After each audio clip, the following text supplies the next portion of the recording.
Olá! Hoje vamos mergulhar no capítulo 13 de Jeremias.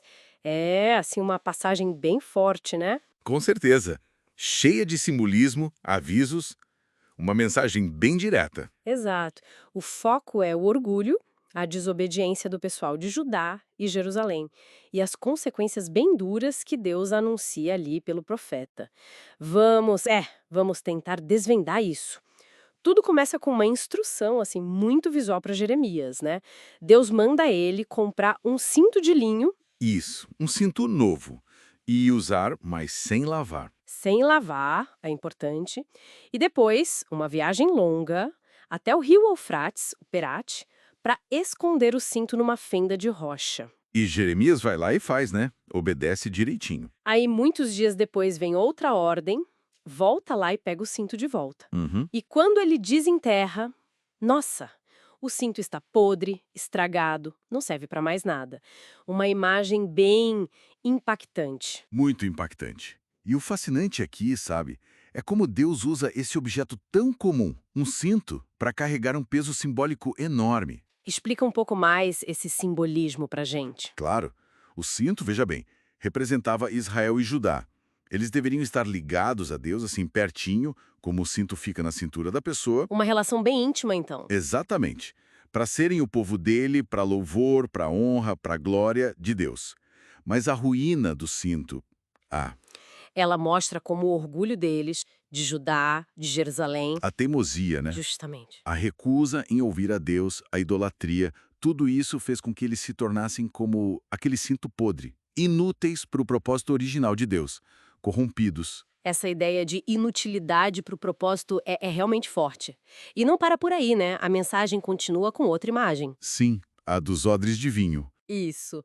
Jeremias tem que dizer para o povo: olha, todo odre de vinho deve ser enchido. Uma coisa meio óbvia, talvez. Tão óbvio que a resposta deles é quase um deboche, né? Ah, claro que a gente sabe que odre se enche de vinho. Pois é, mas aí é que vem a reviravolta, né? A metáfora por trás. Exatamente. Deus esclarece que não é qualquer vinho.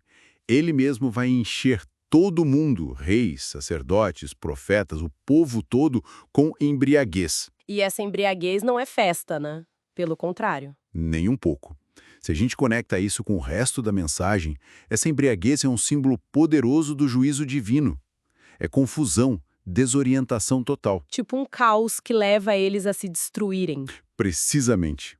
É um estado de incapacidade de pensar direito, de agir com clareza, que acaba levando à autodestruição. Deus fala claramente: eu os despedaçarei uns contra os outros. Nossa. E ele completa: sem piedade, sem poupar, sem compaixão. É o retrato do colapso total, social, espiritual, como resultado direto dessa teimosia toda. Que coisa terrível.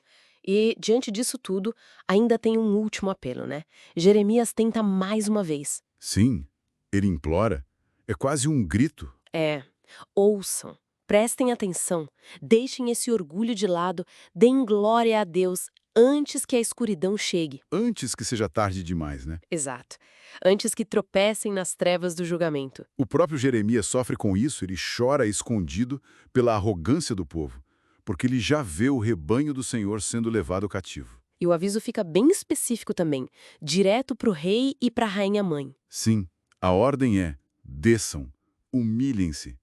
As coroas, símbolo de poder, vão cair. É a imagem da humilhação completa. E a profecia do exílio de Judá, das cidades do sul sendo fechadas, isoladas. Altíssima, que levanta uma questão sobre o pecado já estar tão arraigado neles. Aquela do etíope e do leopardo. Essa mesma. Um etíope pode mudar a cor da pele. Um leopardo consegue tirar as manchas. Jeremias usa isso para dizer: assim é Judá, tão acostumado a fazer o mal que fazer o bem parecia impossível. É quase desesperador ouvir isso. Mostra a profundidade do problema deles. Exatamente. E a raiz de tudo isso, segundo a profecia, era terem se esquecido de Deus. Trocaram Deus por falsidades, por ídolos. A tal prostituição espiritual. Isso. Uma traição da aliança. E o resultado disso?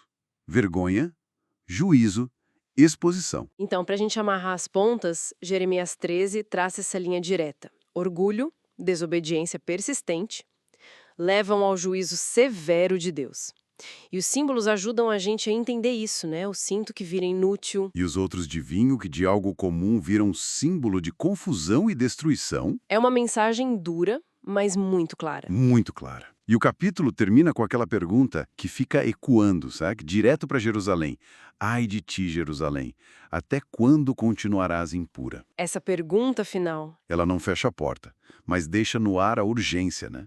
Até quando dá para ignorar?